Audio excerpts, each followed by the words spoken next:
Anise Jones.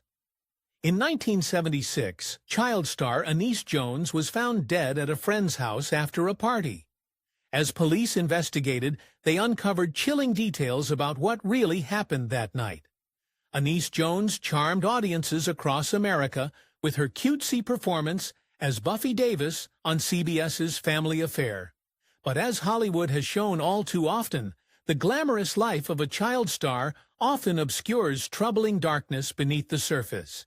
Jones, tragically, was no different. Mary Anise Jones was born on March 11, 1958 in Indiana.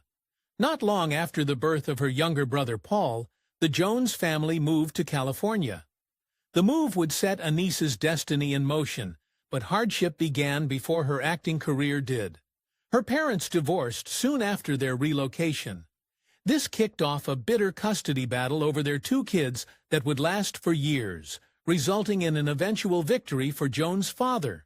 But while the battle raged, Anise was with her mother, Mary, who recognized her daughter's talents early and set to work trying to nurture them, though perhaps a little heavy-handedly. Mary was determined and enrolled Anise in dance classes at the age of 4. The Joneses' new neighbors in California clearly found the young Anise charming too, and they suggested Mary start bringing her to auditions for TV commercials. Anise had immediate success, and by the age of 6, she was appearing in TV commercials for cereal. She would star in 3 more commercials over the next 2 years, but this was only the prelude to her eventual stardom. At 8 years old, Anise Jones got her big break. She was discovered by a producer and cast in the role of Buffy Davis on CBS's new sitcom, Family Affair, in 1966. The show followed 3 orphan children sent to live with their wealthy uncle. It was a wholesome premise, and Jones was perfect for the role. The young actress was physically suited, too. She was small for her age, which meant that, although she was 8 years old when she landed the role, she could passably play the 6-year-old Buffy. And audiences were smitten. Viewers received Family Affair and the character of Buffy rapturously. Her blonde hair tied up in pigtails and charming smile immediately made her a hit among America's increasingly large TV audience. Anise Jones was easy to love, but the show was anything but easy to make. As Family Affair grew in popularity, so did the demands on the cast, and it hit Anise particularly hard. The production schedule was grueling, and she found herself dedicating most of her life to it. The show filmed all year round, and the youngster would often work 7-day weeks to meet network deadlines. Family Affair only continued to gain in popularity as time went on, and CBS executives considered the show a bona fide hit. It didn't take long for it to hit #1 in the ratings, and Buffy and the rest of the characters became household names overnight. Jones's character was rarely seen without her on-screen doll, Mrs. Beasley. She was so popular that the network released a real-life version, which became the best-selling doll in America. There were Buffy coloring books, lunch boxes, a line of children's clothing, and even a cookbook with Jones on the cover. Anise became known for her deep kindness and her undying love for her brother Paul, who would always accompany her to set. Whenever she received gifts, she would insist that her brother get one too. If this wasn't possible, she would graciously give her gift away, wanting to share equally with her brother. Cast and crew members alike on Family Affair continually praised Jones' talents and kind-heartedness. One co-star later gushed about her intelligence and natural ability as an actor, noting that she would always make friends with guest stars so they'd feel welcome on set. She may have even charmed one of the biggest names of the day. In her short career, Jones only ever made one feature film appearance. In 1969, at the height of her celebrity, Jones got a small role in the film The Trouble with Girls, alongside none other than Elvis Presley. Despite her low movie count, Hollywood nonetheless pursued Anise Jones for her charming personality in other ways.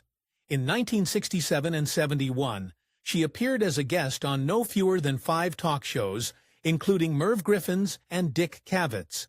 Additionally, in 1967 she presented an award at that year's Emmys, likely making her one of the youngest ever to do so. But fame soon began to wear on the young star.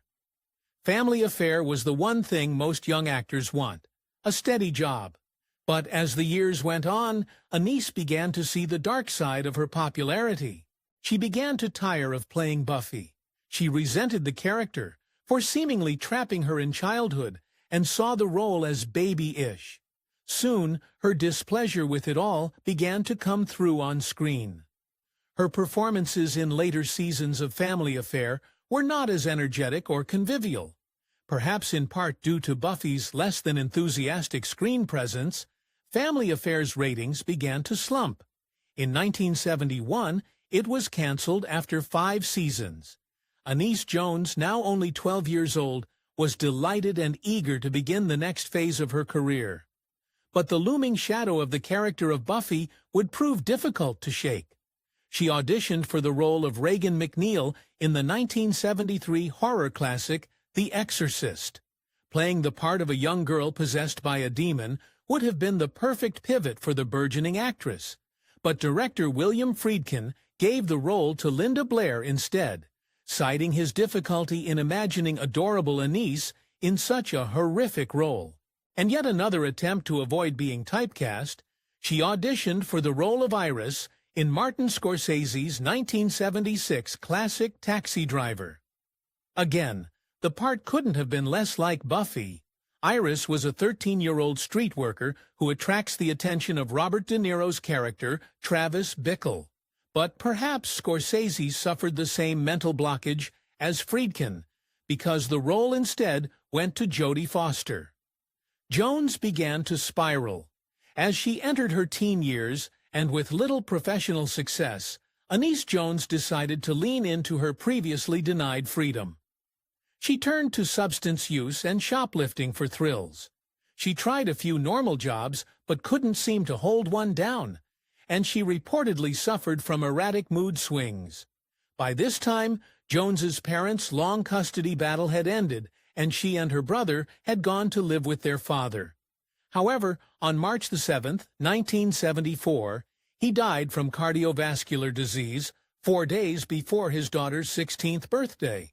Although Jones's mother Mary was technically her guardian, she never spent any time at the family home. This infuriated Mary. Anise would disappear for days with her friends, whom her mother felt were a very bad influence on her only daughter. Such was her contempt for Anise's new lifestyle that Mary often filed missing person reports with the authorities after not seeing Anise for days. Her entry into adulthood didn't ease her mother's worrying. Anise turned 18 on March 11, 1976, which meant she was finally entitled to all the money she'd earned on Family Affair. Previously kept in a savings account on her behalf, this one-time payout was massive, and she immediately began putting it towards her new favorite hobby, partying.